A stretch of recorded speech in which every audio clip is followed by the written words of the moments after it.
Good morning sir. എന്താ? ഞാൻ കോഴിശ്ശേരിന്ന് വരികയാണ് സാർ. അവിടുത്തെ പീപ്പിൾസ് ആർട്സ് ആൻഡ് സ്പോർട്സ് ക്ലബിന്റെ സെക്രട്ടറിയാണ് ഞാൻ. ഞങ്ങളുടെ ക്ലബിന്റെ 12ാമത്തെ വാർഷികമാണ് സാർ. സാറ് ഉദാരമായിട്ട് എന്തെങ്കിലും സംഭാവന ചെയ്ത്. അല്ല, ഗംഭീര പരിപാടികളാണ് സാർ. വെടിക്കെട്ട്, കമ്പം, ദീപാലങ്കാരം, പിന്നെ ആന എഴുന്നള്ളിപ്പ് പൂർവാധികം ഭംഗിയായിട്ട് നടത്താൻ തീരുമാനിച്ചിരിക്കുന്നു. എന്നിട്ടാണോ താൻ ഒറ്റയ്ക്ക് റെസീറ്റ് എഴുതി തിരിച്ച്? അത് പിന്നെ ഞങ്ങളുടെ ക്ലബിലെ എക്സിക്യൂട്ടീവ് കമ്മിറ്റിയിലെ ഓരോരുത്തര് ഓരോരോ സ്ഥലത്ത് പോയി പിരിച്ചാൽ വ്യാപകമായി പിരിക്കാമല്ലോ എന്ന് കരുതിയാ. അത് ഞാൻ ഒരു സ്ഥലത്ത്, അവര് പല സ്ഥലത്ത്. ശരി ശരി. കലാപരിപാടികൾ എന്തൊക്കെയാണ്? പലതും ഉണ്ടെങ്കിലും അരണക്കാട് സുദേവന്റെ കഥാപ്രസംഗമാണ് സാർ മെയിൻ. ഓഹോ, അത് ശരി. ഇപ്പൊ മനസ്സിലായി. താൻ ഇവിടെ നിൽക്ക്, ഞാൻ പോയി പോലീസിൽ വിളിച്ചിട്ട് വരാം കേട്ടോ. അത് ശരി. എന്തിനാ സാർ? സത്യം പറ, നീ ആരാണ്? ഞാൻ പീപ്പിൾസ് ആർട്സ് ആൻഡ് സ്പോർട്സ് ക്ലബിന്റെ. പോകരുത്. എടാ, ഞാൻ ആരാണെന്ന് നിനക്കറിയോ? ഇല്ല സാർ. ഞാനാണ് നീ പറഞ്ഞ കാതികൻ അരണക്കാട് സുദേവൻ. മനസ്സിലായോ? ഞാനറിയാതെ എന്റെ ഒരു കഥാപ്രസംഗം. സാർ, എന്നോട് ക്ഷമിക്കണം സാർ. വേണ്ട വേണ്ട, നിന്നെ കണ്ടപ്പോഴേ നിന്റെ ഒരു കള്ള ലക്ഷണം ഞാൻ ശ്രദ്ധിച്ചു. സാർ, അത് ബൈ ബർത്ത് എനിക്കുള്ളതാ. ആക്ച്വലി ഞാൻ പാവമാണ് സാർ. കള്ള റെസീറ്റ് ഒരു പിരിവിൽ ഇറങ്ങിയിരിക്കുന്നു. ഉടനെ ഞാൻ പോലീസിനെ വിളിക്കും. സാർ, ഒരു തവണത്തേക്ക് എന്നോട് ക്ഷമിക്കണം സാർ. ഈ കള്ളം പറയുന്നതിനും പ്രവർത്തിക്കുന്നതിനും ഒക്കെ ഒരു ടെക്നിക്ക് വേണം. ശരി സാർ. അതാദ്യം പഠിക്കണം നീ കേട്ടാ. ശരി, ഇപ്പൊ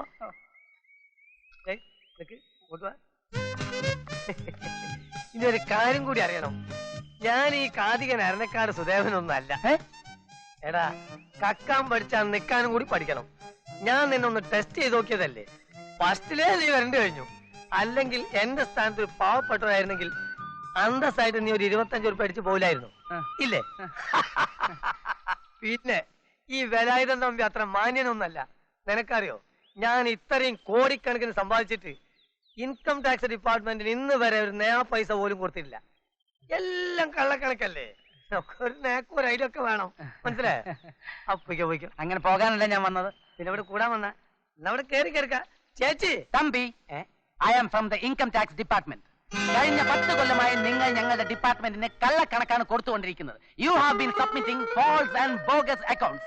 നീ പറഞ്ഞതെല്ലാം ഞാൻ ഈ ഷർട്ടിനകത്ത് ഒളിപ്പിച്ച് വെച്ചിട്ടുള്ള ചെറിയ ടേപ്പ് റെക്കോർഡിൽ ടേപ്പ് ചെയ്തിട്ടുണ്ട്. You want to hear that? പിന്നെ ഞാൻ നിങ്ങളുടെ വീടൊന്ന് റെയ്ഡ് ചെയ്യാൻ പോവാണ്. You can get ready for the raid. No Thampi, കക്കാൻ പഠിച്ചാ നിക്കാൻ പഠിക്കണം. ഇതിനൊക്കെ ഒരു ടെക്നിക്കും നാക്കും വേണം. സാർ, വരണ്ടു പോയി അല്ലേ? പിന്നെ ഒരു കാര്യം, ഞാൻ ഇൻകം ടാക്സ് ഓഫീസർ ഒന്നും അല്ല. അഭ്യസ്ത വിദ്യനായ ഒരു തൊഴിൽ രഹിതനാണ് ഞാൻ.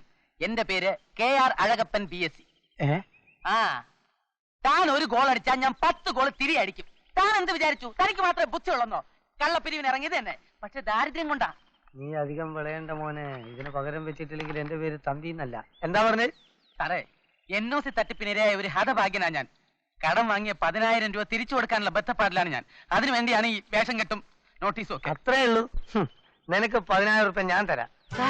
അതെ, ഇത്രയും സമർത്ഥനായ എന്നെ വിട്ടിച്ച ഒരു കൊച്ചു മിടുക്കൻ തന്നെ. പക്ഷെ എപ്പോഴല്ല, അടുത്ത ആഴ്ച നമുക്ക് ഇതിലൊരു ലേഖനം ഞാൻ പകുതിയാക്കി വെച്ചിരിക്കണം. വായിച്ചിട്ട് തരാം കേട്ടാ. അങ്ങനെ വായിക്കണ്ട. അതിക്ക് താടാ. നിനക്കിപ്പോ എന്താ വേണ്ടത്? എനിക്ക് ആ ബുക്ക് വേണം. അത് ചോദിച്ചാ പോരെ? എടുക്ക. നീ ഒരു കാര്യം ചെയ്യും, അതെടുത്ത് വായിക്കും. പിന്നെ പുതിയ ഒരെണ്ണം വന്നിട്ടുണ്ട്. ഇതാ. അയ്യോ, എന്താ ഇതെന്താ?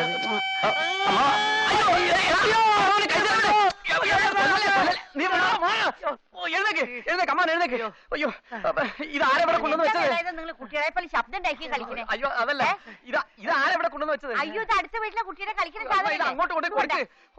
അയ്യോ, പിന്നെ അടിക്കും. അയ്യോ, പറ്റിയ അയ്യോ, അതൊന്നുമല്ല. അതെ, 6 മാസം മുമ്പ് ഇവന് ഒരു ആക്സിഡന്റ് ഉണ്ടായി. അതിനുശേഷം ഇതുപോലുള്ള ഹോണടി കേട്ടാ ഇവന് വട്ടളകും. അയ്യോ, എന്നിട്ട് എന്താണ് നീ ഇത്ര കാലം പറയാതിരുന്നേ? അത് പറഞ്ഞ ഇവൻ എന്റെ എഴുതി കയറി പിടിക്കും. അയ്യോ, എന്റെ മോനെ. കാണിക്കണം. വേഗം കൊണ്ട് കാണിക്കണം. അയ്യോ, ഇതിപ്പോ ഞങ്ങളായിട്ടല്ലേ, വേറെ വല്ലവരാണെങ്കിലോ? അതെ അതെ അതെ, ആരെങ്കിലും സൈക്കാട്രിസ്റ്റ് കാണിക്കണം. ഇയാളെ നീ പറ്റിക്കോ ഈശ്വര.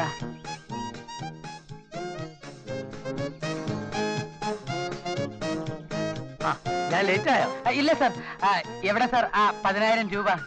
അത്രക്ക് ധൃതിയായോ? ഞാൻ അന്നേ പറഞ്ഞില്ലേ ഒരു കണ്ടീഷൻ ഉണ്ടെന്ന്. ഓ, ഞാനത് മറന്നുപോയി സാർ. ഇങ്ങനെയുള്ള ചില കാര്യങ്ങൾ ഞാൻ എപ്പോഴും മറന്നു. ബൈ ബർത്ത് എനിക്കതുള്ളതാ. കുഴപ്പമില്ല, വേറൊന്നല്ല. അതായത് അഴകപ്പൻ ഒരു ഓട്ട മത്സരത്തിൽ എന്നെ തോപ്പിച്ചിരിക്കണം. ഓട്ട മത്സരത്തിലോ? എന്തേ ഓടിയില്ലേ? കൊള്ളാം. കോളേജ് പഠിച്ചുകൊണ്ടിരിക്കുന്ന കാലത്ത് 100 മീറ്റേഴ്സിന് സ്ഥിരം ഫസ്റ്റ് എനിക്കാ. അതെയോ? പക്ഷെ ഇതൊന്നും വേണ്ട, കുറച്ച് ഓടിയാ മതി.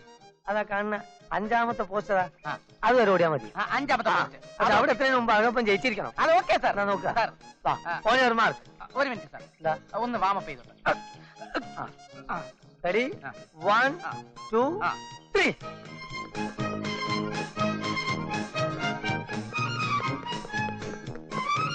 പൊന്നു ചേട്ടന്മാരെ, എന്റെ പേഴ്സ് പോക്കറ്റ് അടിച്ചിട്ട് ഓടുകയാണ്. ഒന്ന് പിടിക്കും. 10,000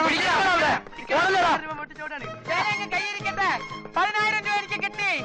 10,000 രൂപ അടിച്ചു. അവനൊന്ന് പിടിച്ചോണേ. പിടിക്കേട്ടാ, എന്റെ 10,000 രൂപ പോയേ.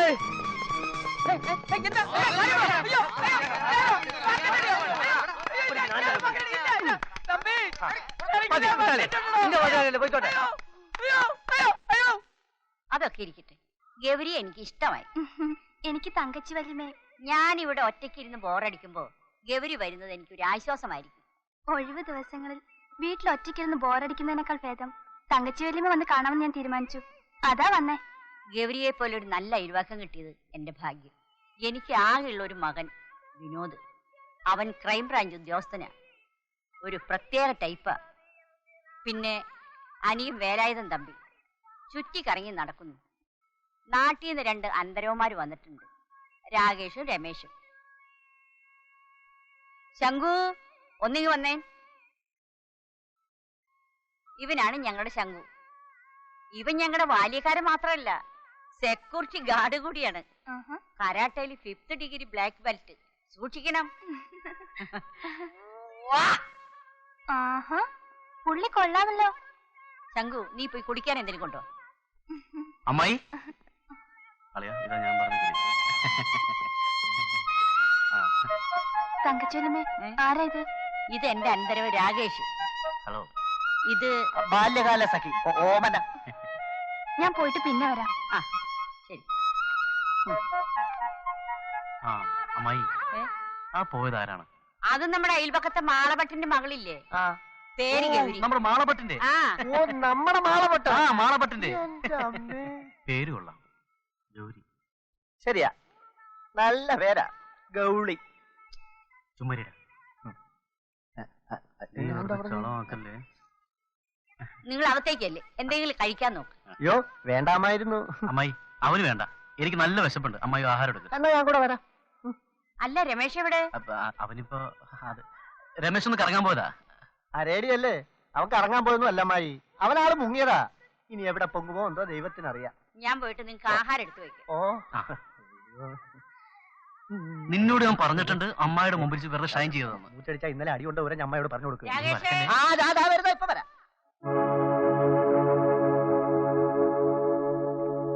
എഴുതിക്കോളൂ. As per indecent exhibition act ബ്രാക്കറ്റിൽ women prohibition 1986 we have to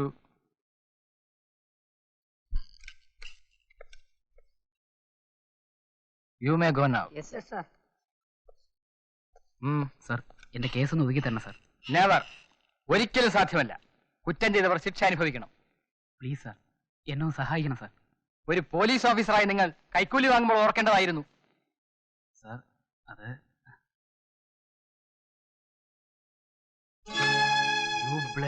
നിന്നെയൊക്കെ എന്ത് ചെയ്യണമെന്ന് എനിക്കറിയാം. സാറിന് പദവി അധികാരം ഉണ്ടെന്ന് വെച്ച് അഹങ്കരിക്കണ്ട. സാറിന്റെ അധികാരമാണോ മാണിക്യ സാറിന്റെ ശക്തിയും സ്വാധീനവുമാണോ വലുതെന്ന് നമുക്ക് കാണാം. You bloody take this and get lost. Hello, മാണിക്യ സാറല്ലേ? ഞാനാണ്. വിനോദ് ഒതുങ്ങുന്ന പ്രശ്നമേ ഇല്ല. നമ്മൾ അയാളെ ഒതുക്കിയേ പറ്റൂ.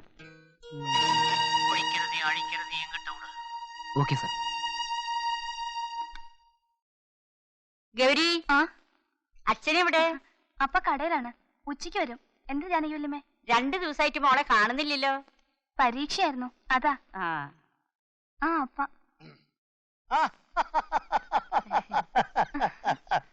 ഇതാർക്കാണിത്? എന്താണോ ജാനകിയമ്മേ പതിവില്ലാതെ നിങ്ങൾക്ക് വരാൻ കൊടുത്തത്? അടുത്ത ഞായറാഴ്ച എന്റെ 60ാമത്തെ പിറന്നാളാണ്. അതുകൊണ്ട് അച്ഛനും മോളും ചേട്ടനും പ്രത്യേകിച്ച് വരണം. എന്താ പൊണ്ണേ, ജാനകിയമ്മയുടെ കല്യാണത്തിന് വരാൻ കൊടുത്തില്ലെങ്കിൽ പിന്നെ വേറെ ആരുടെ കല്യാണത്തിന് വരാൻ കൊടുക്കാനാണ്? അയ്യോ, കല്യാണല്ല, പിറന്നാള്. രണ്ടും ഒന്ന് തന്നെയാണോ? കല്യാണം തന്നെയാണ് പിറന്നാള്. മോള് പോണോട്ടോ. മോള് പ്രത്യേകിച്ച് വരണം കേട്ടോ. ശരി വല്യമ്മേ. ആ പപ്പടവും പ്രഥമനും എല്ലാം ഉണ്ടാവും. തിന്നാൻ കൊടുക്കാനായിട്ട്. പാവം.